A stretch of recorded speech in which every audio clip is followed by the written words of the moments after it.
Yogandhra world అంటే ప్రపంచ రికార్డుకి సిద్ధమవుతుంది. భారీ ఏర్పాట్లతో విశాఖ సముద్రం జనసంద్రంగా మారబోతుంది.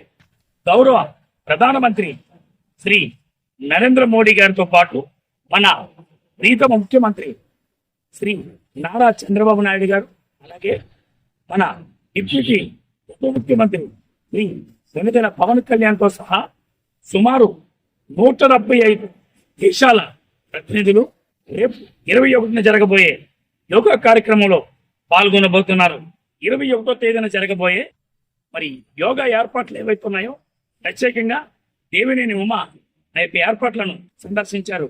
ఆయన మాట్లాడుతూ అంతర్జాతీయ యోగా దినోత్సవ సందర్భంగా ఏర్పాటు చేసే కార్యక్రమంలో ఇది ప్రపంచ రికార్డు స్థాయిలో జరగబోతుందని, విశాఖపట్నం నుంచి భీమిలి వరకు సుమారు 29.8 కిలోమీటర్ల పొడవున కార్యక్రమం నిర్వహిస్తామని, కేవలం ఒక్క బీచ్ రోడ్లోనే 3.26 లక్షల మంది యోగా డేలో పాల్గొబోతున్నారని ఆయన తెలియజేశారు. ఆయన మాట్లాడుతూ ఇంకా జిల్లాల్లో వివిధ ప్రాంతాల్లో పాల్గొబోతున్న వారందరితో కలిపితే సుమారు 5 లక్షల మంది అవుతారని ఆయన తెలియజేశారు. విశాఖపట్నం సముద్ర ఒడ్డున ప్రపంచ స్థాయిలో నిలిచిపోయేలాగా సీఎం చంద్రబాబు గట్టి ప్రణాళిక చేస్తున్నారని ఆయన తెలిపారు.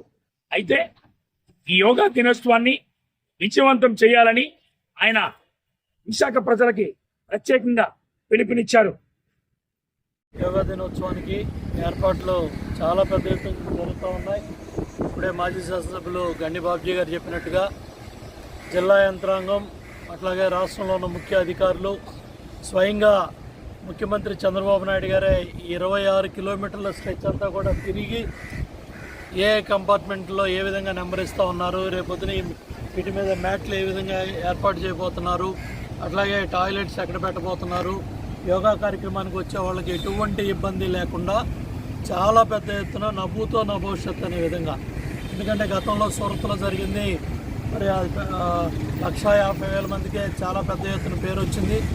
ఇవాళ అంతర్జాతీయ యోగా దినోత్సవాన్ని ఇవాళ రికార్డు స్థాయిలో గిన్నిస్ బుక్ ఆఫ్ వరల్డ్ రికార్డులు ఎక్కే విధంగా ఏర్పాట్లు చాలా పెద్ద ఎత్తున జరుగుతున్నాయి. స్వయంగా ప్రధానమంత్రి నరేంద్ర మోడీ గారే 20వ తారీఖు రాత్రికి విశాఖపట్నం చేరుకుంటా ఉన్నారు. అట్లాగే ముఖ్యమంత్రి చంద్రబాబు నాయుడు గారు కూడా 20వ తారీఖే మరి విశాఖపట్నం చేరుకుంటా ఉన్నారు. విశాఖపట్నం నగరంలో ప్రజలు చాలా పెద్ద ఎత్తున తరలిస్తూ ఉన్నారు. ముఖ్యంగా కళాశాల, పాఠశాల విద్యార్థులు, అట్లాగే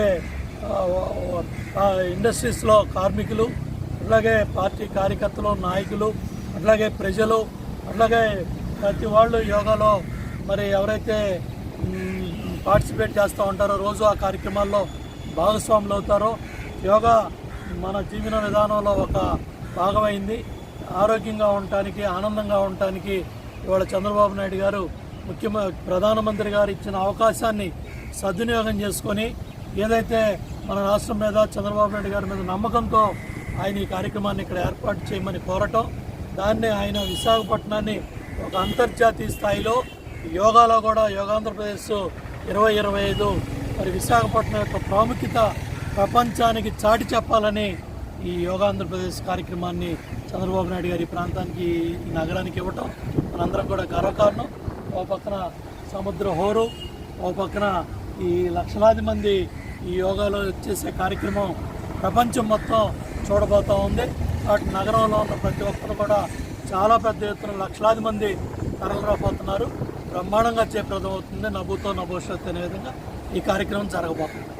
అందరినీ మనస్ఫూర్తిగా విశాఖపట్నం జిల్లా నాయకుల్ని, శాసనసభ్యుల్ని, పార్లమెంట్ సభ్యుల్ని, రాజ్యసభ సభ్యుల్ని, ఎమ్మెల్సీలని, అలాగే ఈ 3 జిల్లాలకు సంబంధించిన ముఖ్య నాయకులందరూ కూడా భాగస్వాములు అయ్యారు. మంత్రులు అందరూ కూడా చంద్రబాబు నాయుడు గారు అందరినీ కూడా మొన్న ఇన్వాల్వ్ చేసి కూర్చోబెట్టి మాట్లాడి విజిట్ చేసి ఆయన ఒక డైరెక్షన్ ఇచ్చి వెళ్ళారు. బ్రహ్మాండంగా అందరూ కష్టపడి పనిచేస్తున్నారు. బ్రహ్మాండంగా జయప్రదం అవుతుంది. ఈరోజు మన నాయకులు చంద్రబాబు నాయుడు గారు కని విని ఎరగని రీతిలో ఈ ప్రపంచ యోగా దినోత్సవాన్ని జరపాలనే ఉద్దేశంతో మరి ప్రధాని మోడీ గారి సహకారంతో మరి ఆయన్ని తీసుకొచ్చి ఎక్కడా లేని విధంగా గౌరవించే విధంగా మొత్తం సుమారు 3,25,000 మందిని మనం ఈ స్ట్రెచ్ అంతా, ఈ బీచ్ రోడ్ స్ట్రెచ్ అంతా, తర్వాత మిగతా ప్లేసుల్లో మొత్తం వీళ్ళందరినీ కూడా మొబిలైజ్ చేసి మరి యోగా దినోత్సవాన్ని జయప్రదం చేయాలనే ఉద్దేశంతో యంత్రాంగం కానీ ఇక్కడ రాజకీయ నాయకులు కానీ అంతా కూడా చాలా బాగా పనిచేస్తున్నారు. ఇప్పుడు మనం చూస్తున్నాం బ్రహ్మాండంగా ఈ మ్యాటింగ్ ఇవన్నీ కూడా అధికారులు కూడా బాగా పనిచేసి ఇక్కడ దీన్ని ఏదైతే ఈ యోగా దినోత్సవాన్ని జయప్రదం చేయాలని పనిచేస్తున్నారో మన కార్యకర్తలు, నాయకులు, ఇతర పెద్దలు కూడా బ్రహ్మాండంగా ఇతర జిల్లాల నుంచి వచ్చి ఇక్కడ పర్యవేక్షణ చేసి దీన్ని జయప్రదం చేయాలనే ఉద్దేశంతో కంకణం కట్టుకుని పనిచేస్తున్నారు. కాబట్టి మరి దీన్ని అందరూ కూడా ప్రజలు ఎక్కువగా పాల్గొని మరి ఈ కార్యక్రమాన్ని జయప్రదం చేయాలని, మీ వంతుగా మీరు కృషి చేయాలని మా తరఫున మిమ్మల్ని కోరుతున్నాం. ముఖ్యంగా ఇది మన రాష్ట్రానికి, మన విశాఖ నగరానికి కూడా ఒక తలమానికమైన కార్యక్రమం కాబట్టి విశాఖ నగరాన్ని ప్రపంచ దృష్టిలో ఒక పెద్ద నగరంగా, ఒక మంచి నగరంగా చూపించాలనే ఉద్దేశంతో జరిపే కార్యక్రమం కాబట్టి ప్రతి ఒక్క పౌరుడు, ప్రతి ఒక్క పిల్లలు, ప్రతి ఒక్క తల్లిదండ్రులు కూడా ఈ కార్యక్రమంలో పాల్గొని జయప్రదం చేస్తారని కోరుకుంటాను.